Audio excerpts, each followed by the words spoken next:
My daughter persuaded me to pay for her wedding, but after discovering she planned to exclude me from the ceremony, I quietly canceled everything without telling her.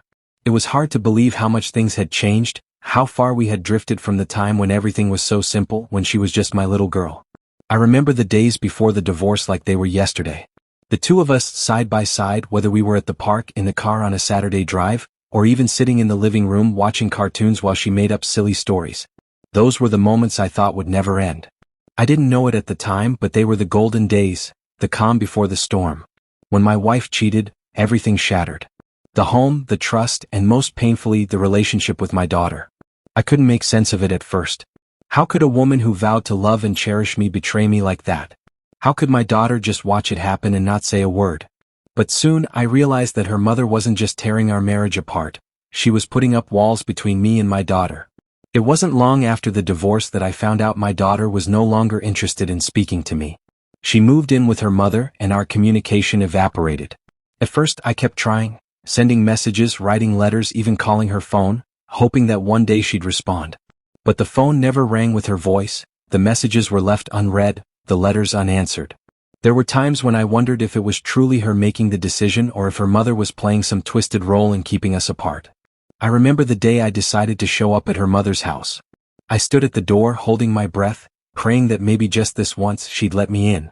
But the look on her face when she opened the door was more than enough to let me know that this wasn't going to be a simple conversation.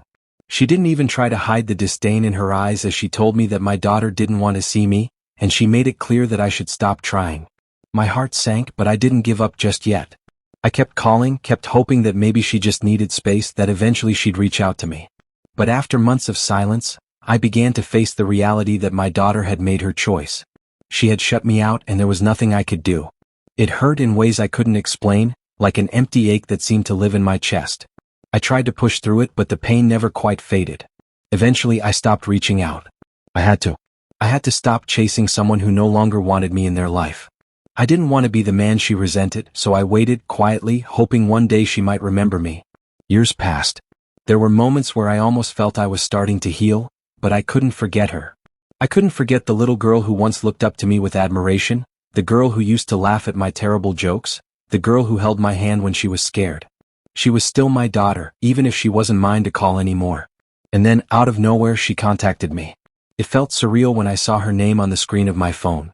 My hands shook as I read the message. She was getting married and she wanted me there. At first, I didn't know how to react. Was this real? Was this the same girl who had pushed me away for all those years? It felt like a miracle. I didn't know why she was reaching out, but I didn't care.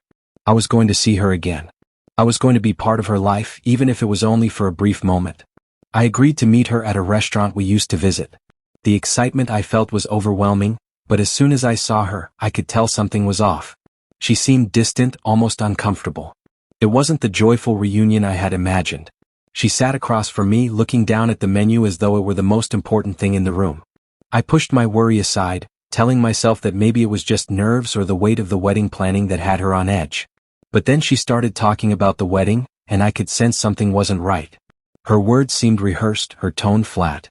It wasn't like the old days when we would talk about everything and anything. The conversation quickly turned to money. She asked if I could help pay for the wedding. I was prepared for that. It was common to pitch in for a daughter's big day. But the longer we talked, the clearer it became that she wasn't asking for a little help. She was asking for everything. I thought about it for a moment. Her mother would contribute some, she said. And she and her fiancé would handle a portion as well. But as the details unfolded, it was clear. She wanted me to pay for almost the entire event.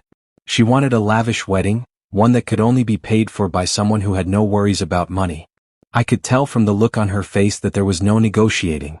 She wasn't just asking for help, she was demanding it. At that moment I could have said no. I could have told her that I couldn't afford it, that she was asking too much. But fear held me back.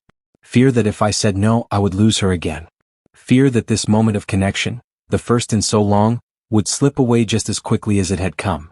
I wanted her to be happy, to feel like she was getting the wedding she dreamed of, but I also felt a twinge of bitterness. This was all happening so fast. Was this really about her, or was it just about me being a checkbook for her big day? But I couldn't bring myself to say no. I agreed reluctantly. I drained my savings, took out a loan, and threw myself into the whirlwind of wedding payments. As the months passed, I found myself working overtime to cover the costs. There were times when I felt overwhelmed, but I kept going. I kept thinking that maybe, just maybe, this would be enough to mend what had been broken between us. Yet, as the wedding day grew nearer, something still didn't feel right. The more I paid, the more I realized something was wrong. She never reached out to me for anything other than the wedding. There were no conversations about how her life was going, no updates about her fiancé or her plans for the future. It was all business, and I was just another part of the machine. And then, just days before the wedding, everything changed. Her uncle, my ex-wife's brother, knocked on my door. I could tell from the moment I saw his face that something was wrong. He didn't look like the man I used to know, the easygoing guy who would show up at family gatherings with a bottle of wine in hand and a joke on his lips. This man was tense, agitated. He came inside, and without preamble, he told me everything. It was a punch to the gut, and I couldn't believe it at first. What I had feared all along, what I had been too blind to see, was true. The wedding wasn't just about the celebration. It wasn't about mending bridges. It wasn't about me being part of her life again. I had been nothing more than a means to an end. And the worst part was, I had no idea just how deep it went. As I sat there listening to her uncle, the pieces finally fell into place, and the truth was uglier than I could have imagined. I was no longer a father to her.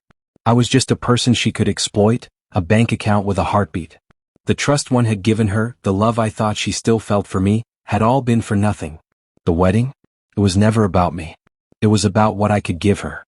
And once I realized that, something inside me snapped. The wedding was about to happen, and I wasn't going to let myself be a pawn in her game any longer. She didn't want me there, she didn't need me there. It was clear that the daughter I once knew was gone, replaced by someone who only saw me as a source of money. So I made a decision. Without telling her, without giving her a chance to change my mind, I canceled everything. Every payment, every arrangement, gone. If she wanted the wedding, she could figure it out herself. I couldn't keep being the fool.